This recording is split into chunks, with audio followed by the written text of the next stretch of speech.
Are you a disc dyer that struggles with stencils, namely getting all those air bubbles when you try to apply the transfer paper to the vinyl and the vinyl to the disc? Well, I'm going to show you my tried and true method as well as all the materials that I use to get perfect results every time.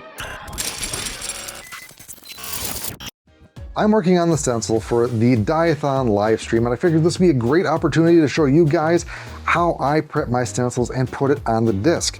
So without further ado, the first thing I get is my cutout stencil, obviously. And the first thing I do is when I do cut out the stencil, I usually have some sort of marker or cut that I know exactly where the center is. Then I poke the center so it goes through the backing paper. Then what I do is flip it on the back. I grab a permanent marker and I mark just a little dot so I know that is where the center is. The next thing that I'm going to do is I'm going to be applying the transfer paper. And I like to use this transfer paper. It's 12 inches wide and it's basically just like masking paper.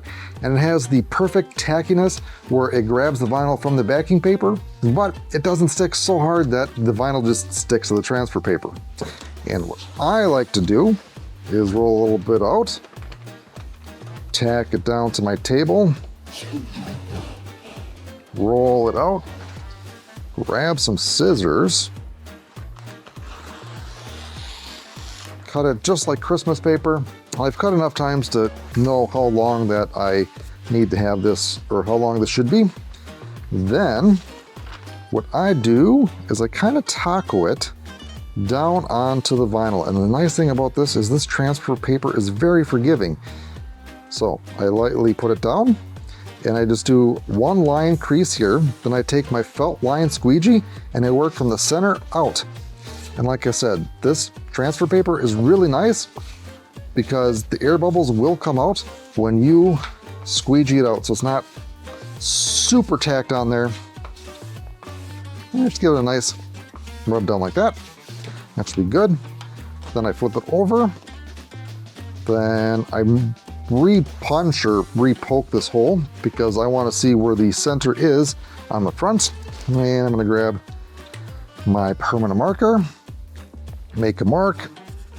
I put an arrow there if I'm sending the stencil off to somebody else, but the dot, I know what that is.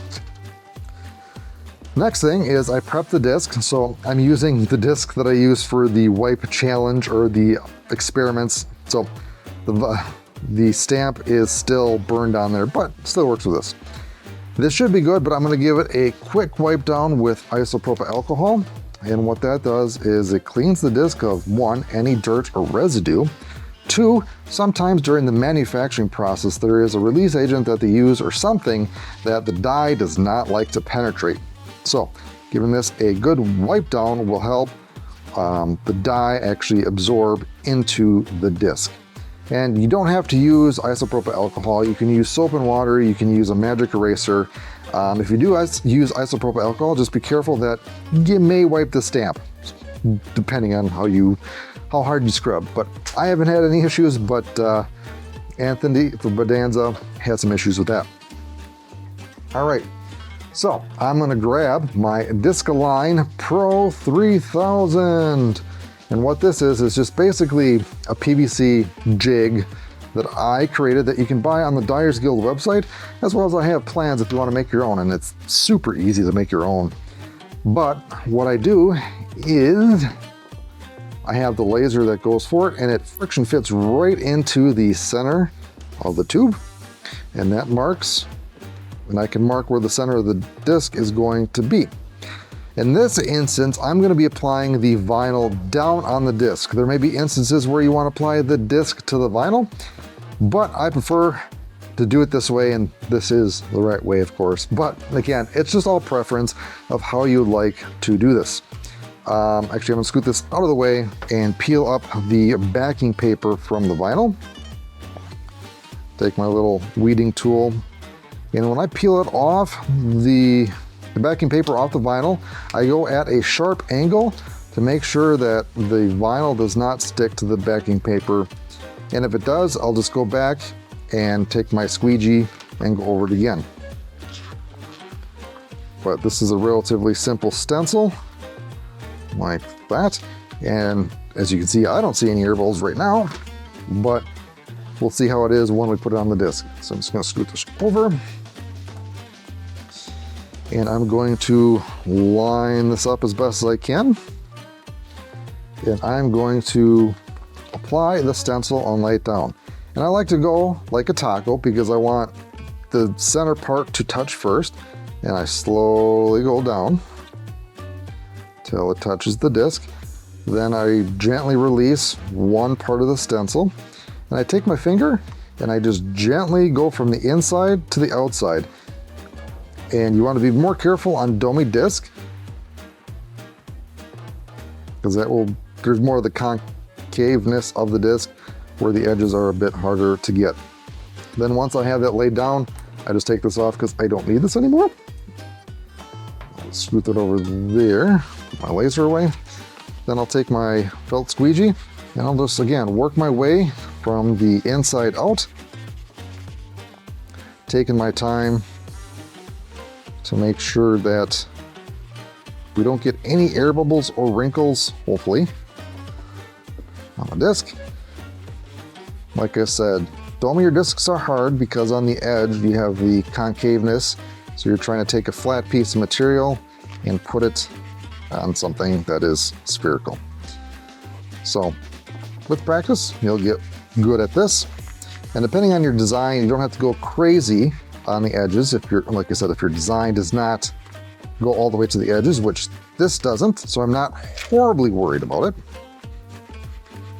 But just wanted to show you guys what we got going on. So I'm just slowly going around the edges like so. I think that should be good. And when I'm about to peel the transfer paper up, I like to stick the vinyl onto my table to make it a little bit easier to peel up. And I pick 1/4 to go from, and just like the backing paper, I like to go at a very, very sharp angle to reduce the vinyl sticking to the backing paper and making sure it sticks to the disc.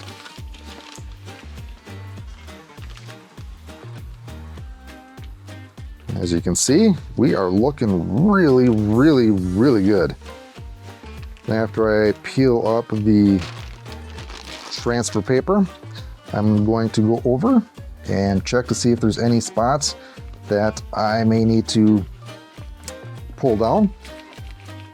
You can use heat with this because heat will shrink the vinyl and kind of mold it more to the disc. But I think we're looking pretty gosh darn good. Now, there may be some slight air bubbles, but the only air bubbles that you need to worry about are the ones where the cut line is.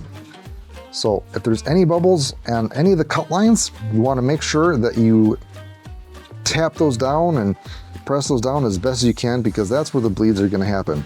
And luckily this wasn't a blank disc, but with some stamps you sometimes have it more embossed. And what you can do is, again, you can use any sort of heat. People use a hair dryer, heat gun. I've been using my dehydrator to warm things up, but you want to make sure that you heat up the vinyl to really press it down and get all in there. Whoop. But there you go. Basically 0 to little bubbles, and that was really, really fast. So I hope this helps. Let me know what your method is, but if you have any troubles, I would highly recommend doing this method again. The vinyl that I use is Oracle 651 Matte Black, and the transfer paper I use, I don't know the name of it, but this will be linked somewhere so you can get your hands on this. Thank you very much. Until next time, find your line, craft your piece.